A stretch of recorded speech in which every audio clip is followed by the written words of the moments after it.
ജമ്മു കശ്മീരിലെ പഹൽഗാം ഭീകരാക്രമണത്തിൽ നിന്ന് അത്ഭുതകരമായി രക്ഷപ്പെട്ടതിന്റെ ആശ്വാസത്തിലാണ് പാൽക്കുളങ്ങര സ്വദേശി സുധാഷ് കണ്ണോത്തും കുടുംബവും. പഹൽഗാമിൽ കുതിരസവാരിക്കിടെയുണ്ടായ അപകടമാണ് ഭീകരരുടെ വെടിയേപ്പിൽ നിന്ന് തങ്ങളെ രക്ഷിച്ചതെന്ന് സുധാസ് പറയുന്നു. 5ാമത്തെ ദിവസം ആണ് ഇവിടെ പഹൽഗാമിൽ പോയത്. പഹൽഗാമിൽ പോയി അവിടെ കാശ്മീരിൽ വന്നു കഴിഞ്ഞാൽ കാണേണ്ട സ്ഥലമാണ് പഹൽഗാമിലെ ആ ഒരു സ്വർഗീയ സുന്ദരമായ സ്ഥലം. മുകളിൽ പോണി യാത്രയിലൂടെ പോകണമെന്ന് പറഞ്ഞത്.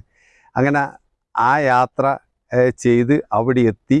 അവിടെ എത്തുന്നതിന് മുമ്പേ വളരെ വൃത്തികെട്ടതും ചളി നിറഞ്ഞതുമായ ഒരു സ്ഥലത്ത് ഇറങ്ങി വേണം അപകടം നടന്ന ഈ സ്ഥലത്ത് എത്താൻ. പക്ഷെ അതിനു മുമ്പേ ഈ കുതിരപ്പുറത്ത് ഇറങ്ങുന്ന സമയത്ത് ഒന്ന് കാല് തെന്നി വീണത് കൊണ്ട് മുഴുവൻ ദേഹമാസകലം ചളിയായി, വൃത്തികേടായി.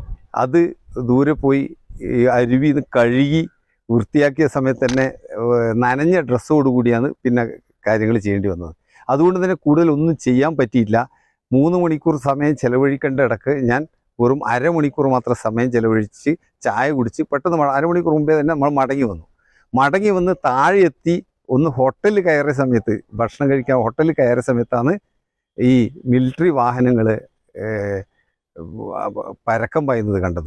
ഭാര്യയും മകനും അടക്കം 3 പേരാണ് ഏപ്രിൽ 18-ന് ടൂർ പാക്കേജ് മുഖേന കണ്ണൂരിൽ നിന്ന് ശ്രീനഗറിലെത്തിയത്. സുധാസും കുടുംബവും 3 ദിവസം അവിടെ സഞ്ചരിച്ച് സ്ഥലങ്ങൾ കണ്ട ശേഷമാണ് തിങ്കളാഴ്ച പഹൽഗാമിലെത്തുന്നത്. അവിടെ ഹോട്ടലിൽ താമസിച്ച ശേഷം 22-ന് ഡ്രൈവറുടെയും ടൂർ ഗൈഡിന്റെയും നിർദ്ദേശപ്രകാരം 11:30-ന് കുതിരസവാരിക്ക് പോവുകയായിരുന്നു. പക്ഷേ 7 കിലോമീറ്ററോളമുള്ള ചെങ്കല്ലും കരിങ്കല്ലും ചെളിയും നിറഞ്ഞ വഴിയിലൂടെ കുതിരസവാരി പൂർത്തിയാക്കാൻ സുധാസിന് കഴിഞ്ഞില്ല.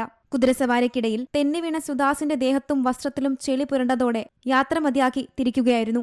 ഇവിടെ നിന്നും തിരിച്ചതും മണിക്കൂറുകൾക്കുള്ളിലാണ് ഭീകരാക്രമണം നടന്നത്. തളിപ്പറമ്പിലെ ആധാരം എഴുത്തുകാരനും മോട്ടിവേഷണൽ ട്രെയിനറുമാണ് സുഭാഷ് കണ്ണോത്ത്. സുരക്ഷിതമായി തിരികെ എത്തിയതിന്റെ ആശ്വാസത്തിലാണ് ബന്ധുക്കളും നാട്ടുകാരും. C Malayalam news, Kannur.